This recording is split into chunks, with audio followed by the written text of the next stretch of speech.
True faith blesses others, gently confronts us with the kind of faith that refuses to stay abstract, reminding us through TableTalk Magazine that belief is meant to move, bend, and bless.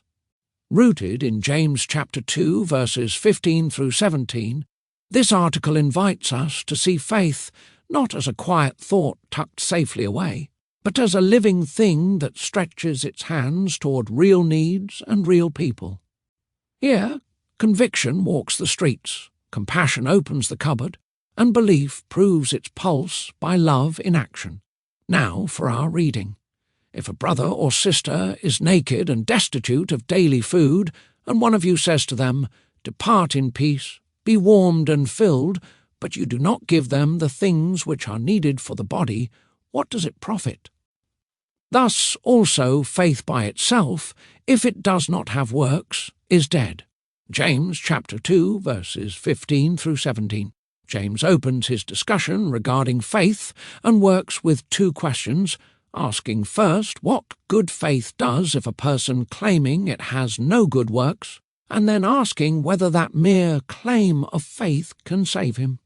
These two questions are related inasmuch as James will make clear that a claim of faith without the fruit of faith does not give the one professing faith the good of salvation. It will be helpful, as we work through this passage, however, to see that the two questions end up making a point about faith with relation to other people and a point about faith with relation to God.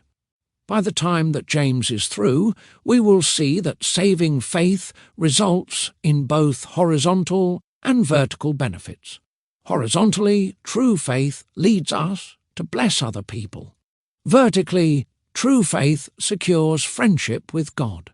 In today's passage, James offers the example of a professing Christian's seeing a brother or sister in Christ in true need and then giving him only good wishes. The individual gives the poor believer no tangible assistance in meeting his essential needs. James then asks, what good has been done?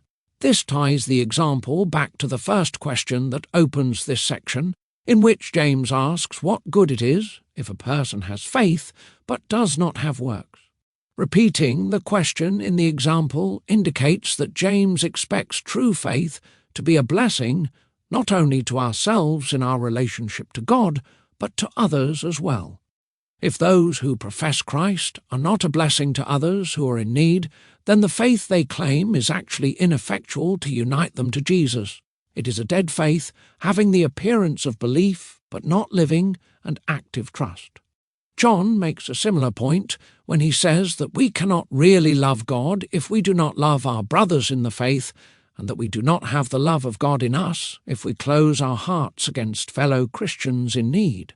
Matthew Henry warns us that we are too apt to rest in a bare profession of faith, and to think that this will save us. It is a cheap and easy religion to say, we believe the articles of the Christian faith, but it is a great delusion to imagine that this is enough to bring us to heaven.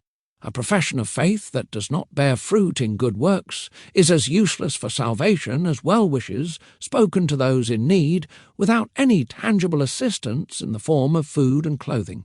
No wonder, then, that James says that a mere claim of faith is a dead faith. When we think of faith, we usually think first of how it benefits us with respect to our relationship to God. This is good and proper, but we should also remember that genuine faith also leads us to bless other people.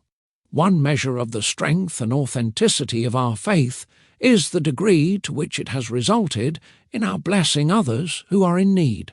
This concludes our reading. Thank you for listening.